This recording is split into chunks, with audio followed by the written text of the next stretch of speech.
Good morning. Today I want to talk to you about the revised McGuffey readers.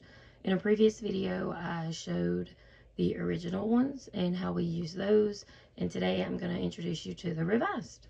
So with the revised, we have 7 books, and that's definitely different than the original where we have only 4 readers. So we're looking at, I say 4, I mean you technically have 6 if you counting your primer and your eclectic primer, and then your first, second, third, fourth reader. So we actually have 7 books with this because you have the primer and the 1st through the 6th. So anyway, we're going to look first at the primer. Move this out of the way. So the primer is what you would use for learning to read. And when you open it up, your first, other than the preface, you have alphabet. So this is where you could start if your child is just learning their letter recognition and sounds. You could start here. Then we have our first lesson, which has words and letters, and it also has the diacritical marks, which is a major difference between the original and revised. So these are very popular, and they're also available in the public domain, so that makes them even more popular because they're easily accessible for free if you don't want or need or can't get the hardback copies. So your lessons, they're really short, but most people would spend at least a week maybe on these. I prefer to do more than that in a week, at least 2. And that's what we do. And this book also introduces script so that your child can learn cursive. And my 6-year-old, or she's 7 now, last year begged and begged to learn cursive. So I just bought a PDF from Verily Schoolhouse on Etsy, and she picked cursive up super, super quick. And so now she's 7 and she's in the 3rd grade, and her cursive is really, really nice. So, I guess it depends on the child and how you want to introduce that, if you want to introduce it at all or later on. But either way, it's included in this book for copy work. So you see, as we go along, though, the stories are getting just a tad bit longer. And then all the way through this book. So when you get to the very, very end, we still have all your script, but this is what your stories look like. And this one is a poem. And so I would say kindergarten, 1st grade, maybe into 2nd grade would be able to use the primer. So we have the first reader. And once again, it starts out with the alphabet and a fairly short lesson on each one. But it does progress. I'm sorry, I can't hardly speak this morning. It progresses fairly quickly. So you see, by the time you make it over here, you have way more words, and the story has gotten a little longer. You have some, they call it slate work, which, would be just copy work. And, you can copy that. You can even have your child just practice copying it in manuscript instead of cursive, and teaching them to actually be able to read cursive before they write it. And so this is the first reader. I'm going to go kind of quick through these since there's so many of them. And this, it gets on pretty good. So I would say 2nd, maybe into 3rd for this. Really, really fun books. So we have our 2nd reader.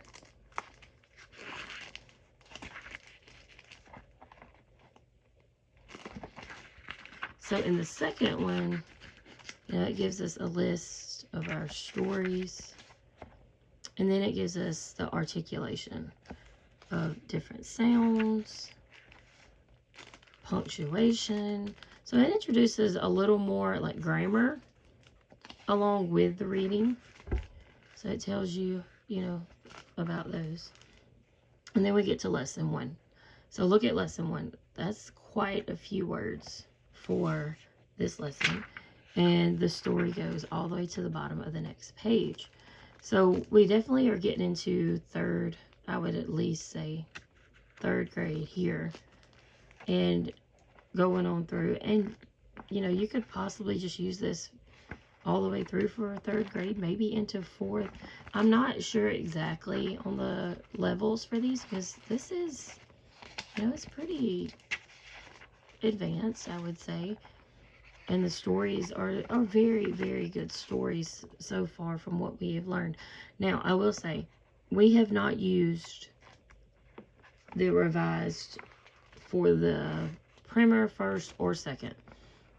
I've just kind of glimpsed through them and stuff. We use the originals up to the second, and then we usually start with the third. So this third reader, my oldest did in fourth grade. So she did the entire third reader for the fourth grade. And this, once again, is contents. It once again gives you your articulation, you know, things that you can use with teaching grammar.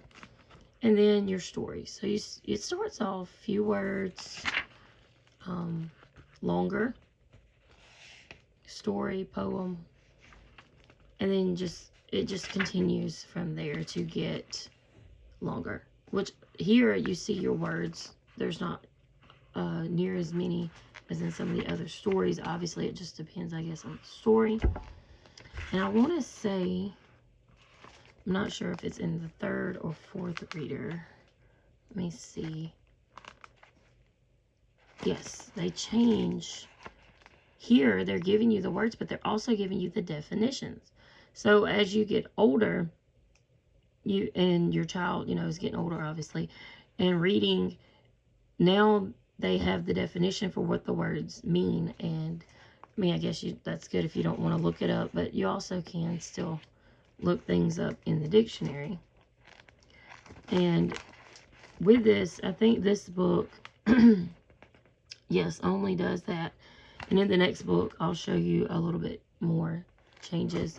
But once again, it has progressed, you know. And also the words now are at the end of the story, which is what we see in the original. They have the words at the end of the story. So that's the third. And this is the fourth. And I think I said my child done this in the fourth grade, the third. It might have been fifth. Anyway, we took a little break from McGuffey's. So my oldest is in eighth, and now she's going through the fourth, and may possibly going through the fifth, or for the rest of the year. I'm not sure. But this is the fourth reader.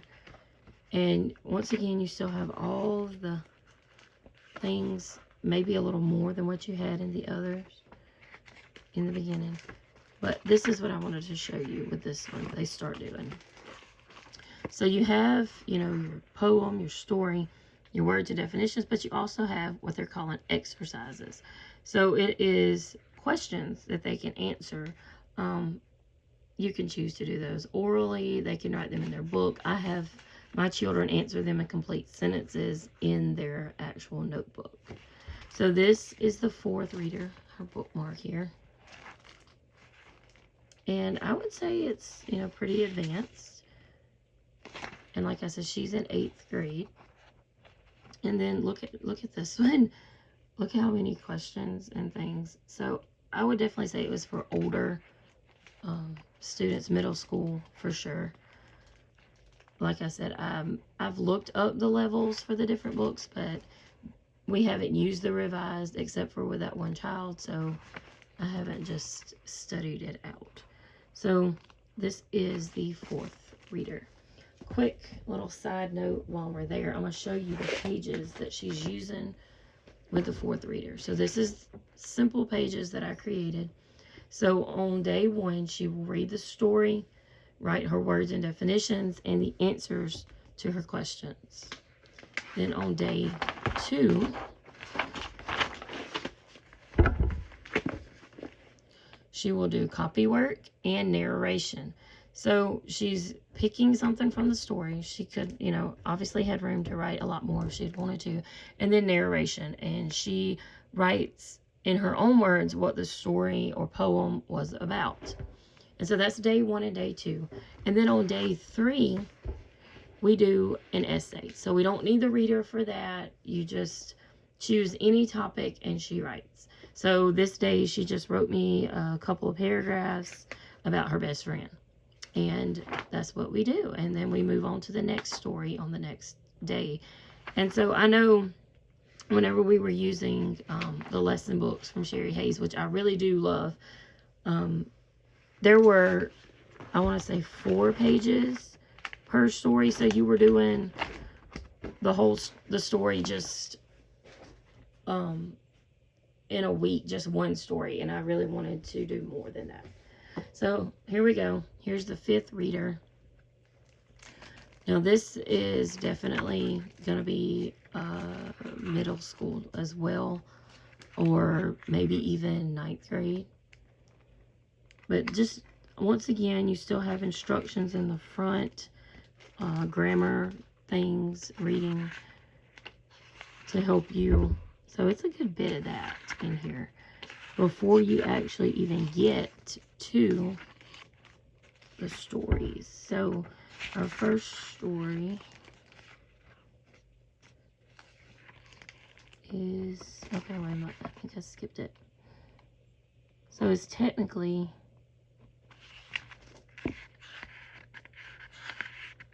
okay, right here. So we don't get to our first story until page 39. So that's, you know, a lot of instruction in here. This is the first story for the 5th reader. Like I said, we have not used this yet. This is the one that my 8th grader will be going to next.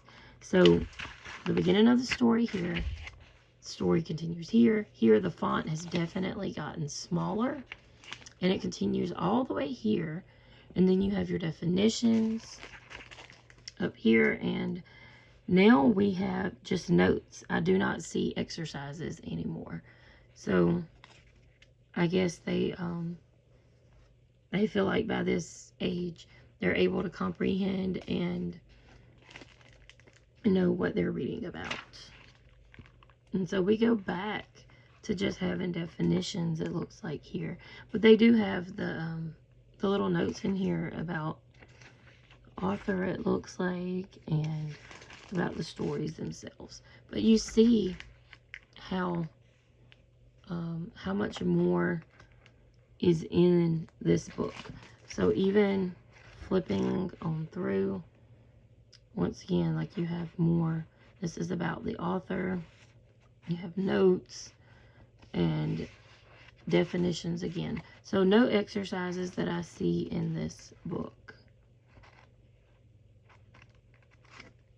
And then our last reader is the 6th reader. Now, from what I've understood and read, definitely high school and college level work.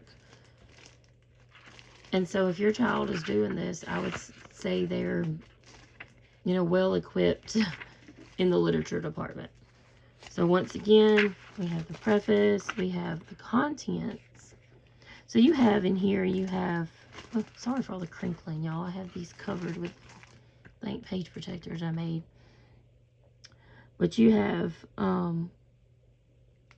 here we have Hamlet's soliloquy.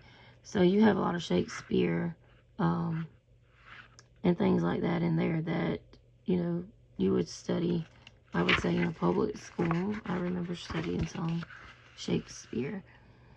But you have all these selections for reading. And just a side note, too, from what I understand, people were under the impression that the Revised does not contain Christian content or talk about God, but it does. Even here we have God's goodness to such as fear him. God is everywhere. So these books do include Christian content. And that is one reason I've chosen to use McGuffey's, for the content and the high quality that is in them. You know, it's just, it's really nice to have. And also, I love to read, so I've read a lot growing up, and I read a lot of books with that type of language, as far as the older style, let me put it that way. So some of the words would be a little harder to understand, but I think it just broadens your horizon, so to speak. You're reading things in ways that people no longer really talk, but you can understand it. So it's not really complicated with the speech that some people would say, oh, that's just very outdated. People don't talk like that anymore. But I love it. I love the older stories. I love the, just the things that I guess make up our history, and how things have changed over the years is really interesting to look at. So anyway, so this is the 6th reader. And you can definitely see the font is little. And we have this whole thing here talking about the author and going on into the actual story, more notes. And also we don't have definitions anymore that I see, just notes and author descriptions. And so this is the 6th reader. This is what you can see. Just a quick overview.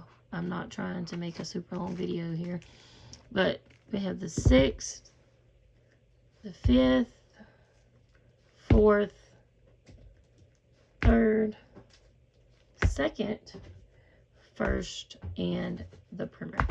And this is the revised set. This is the set that is very popular. Once again, like I said, it is available for free in the public domain. So that helps so many, people out that, like I said, can't find them, can't afford them, or just want one. If you don't want to purchase this whole set, and just, you're like, oh, well, my child is in 8th grade, I just want the 5th reader. You could print that out, and you wouldn't have to worry about trying to get on eBay or different places and order them. I did. My set came from eBay. I really don't even remember how much I paid, but I love to go ahead and get the whole set of things usually if I can. Even if we didn't read these for school, my children just like to pull books off the shelf, yes, even readers, and just randomly read stories in them. So that's just a quick overview today of the revised McGuffey readers, and just a little, short view of how we use them in our homeschool. So thank you so much for watching.